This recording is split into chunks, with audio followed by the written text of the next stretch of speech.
Hello viewers, আসসালামু আলাইকুম।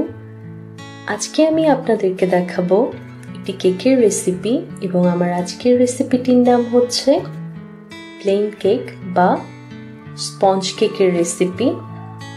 তাহলে চলুন ভিউয়ার্স দেখে নিই এই কেকটি বানাতে আমার কি কি উপকরণ লাগবে।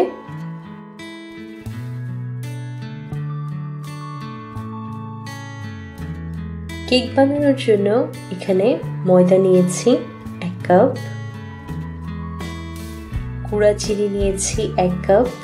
কখনোই কেক বানানোর সময় আস্ত চিনি ব্যবহার করতে যাবেন না, কারণ আস্ত চিনি ব্যবহার করলে অনেক সময় কেকের ব্যাটারটা পাতলা হয়ে যায়, সেক্ষেত্রে কেকটা ভালো হয় না। সেজন্য গুঁড়া চিনিটা ব্যবহার করা সবচেয়ে বেশি ভালো। ডিম নিয়েছি 4টা নর্মাল টেম্পারেচারের। সানফ্লাওয়ার অয়েল নিয়েছি 1/2 কাপ। আপনারা এই জায়গায় বাটারও ব্যবহার করতে পারেন কিংবা যে কোনো কুকিং অয়েলও ব্যবহার করতে পারেন। লিকুইড দুধ নিয়েছি 3 টেবিল স্পুন। লেবুর রস নিব অর্ধেকটা লেবুর রস করে নেব। এই লেবুর রসটা কেকটাকে সফট করতে খুবই কাজে আসে। এখানে আমি পান্দান ফ্লেভার নিয়েছি, আপনারা যে কোনো ফ্লেভার এখানে ব্যবহার করতে পারেন, ভ্যানিলা কিংবা অন্যান্য যা আপনাদের হাতের কাছে থাকে সেটাই। বেকিং পাউডার নিয়েছি 1 টিস্পুন, বেকিং সোডা নিয়েছি 1/2 টিস্পুন এবং নিয়েছি লেমন ইয়েলো ফুড কালার। আপনারা এটা স্কিপ করতে পারেন, আমি জাস্ট কেকে একটু হলুদ ভাব আনার জন্যই এটা ব্যবহার করেছি। এখন তাহলে চলুন ভিউয়ার্স কেকটা বানিয়ে নেওয়া যাক। প্রথমেই একটা কেকের মোল্ড নিয়ে নিয়েছি। এতে এখন পেপারটা গোল করে কেটে অয়েল ব্রাশ করে বিছিয়ে দিব। তেল ব্রাশ করে নিচ্ছি পুরোটা মোল্ডেই একটি ব্রাশ দিয়ে।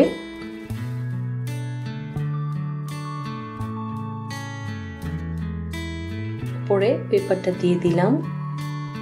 এখানে দুটো বোল নিয়ে নিয়েছি, কারণ ডিমের সাদা অংশ এবং কুসুমটাকে আলাদা করে নিব।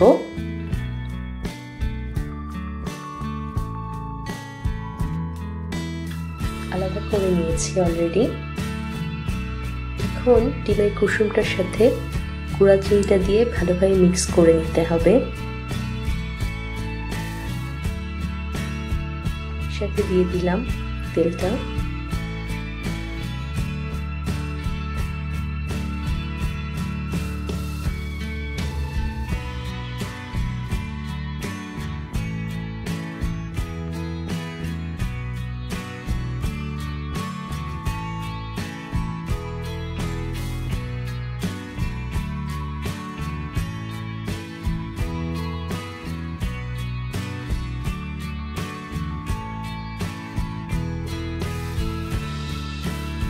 এভাবে এখন একে একে সবগুলো উপকরণ দিয়ে ব্যাটারটাকে তৈরি করে নিতে হবে।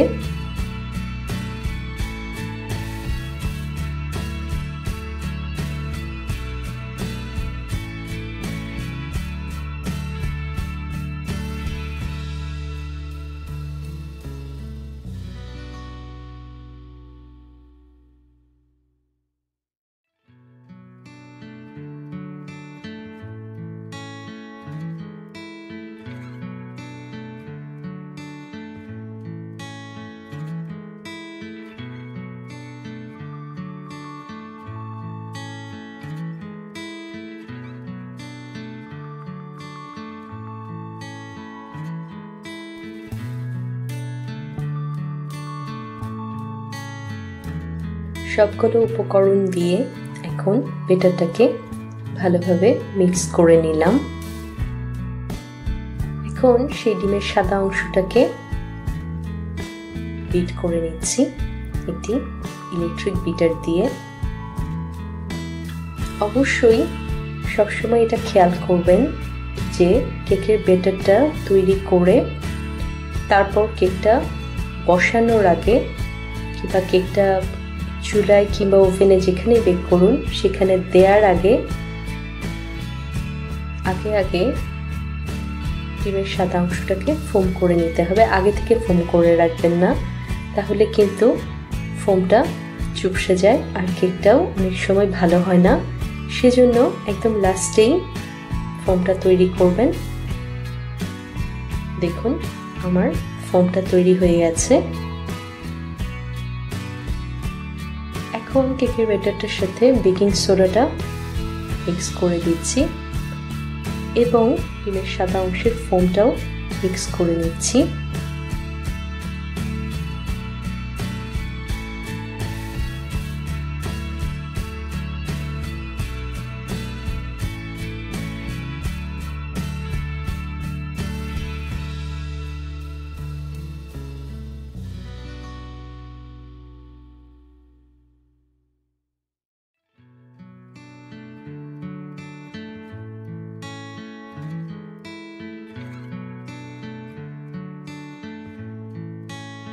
এখন সেই কেকের মোল্ডে পুরো ব্যাটারটা ঢেলে নিচ্ছি।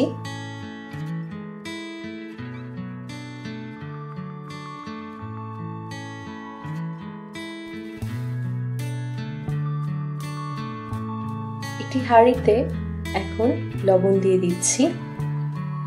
এখানে লবণটা ব্যবহার না করলেও হবে, কিন্তু আমি ব্যবহার করেছি লবণ। এর উপর একটা স্ট্যান্ড বসিয়ে দিলাম। হাঁড়িটাকে এখন ঢাকনা দিয়ে ঢেকে 5 মিনিটের জন্য চুলাটাকে একদম হাই হিটে রেখে গরম করে নিয়েছি। এটা এখন কেকটা বসিয়ে দিলাম। এভাবে এখন আরো 5 মিনিট থাকবে। তারপর চুলার আঁচটা একদম লো করে দিতে হবে আর যে কোনো ভারী কিছু দিয়ে হাঁড়ির ঢাকনার উপর এভাবেই চাপা দিয়ে রাখতে হবে, যেন ভেতরের বাষ্পটা বাহিরে বের হয়ে আসতে না পারে। 40 মিনিট পর দেখুন কেকটা হয়ে গেছে। এখন একটি প্লেটে কেকটা বের করে নিলাম। কেকটাকে আমি হালকা ডেকোরেশন করে দিচ্ছি। অনেকেরই কেক বানালে কেক সফট হয় না কিংবা অনেক ধরনের অনেক সমস্যা থাকে, তারা আমার আজকের এই কেকের রেসিপিটি ফলো করতে পারেন। আশা রাখি আপনার কেক খুবই ভালো হবে বানানো।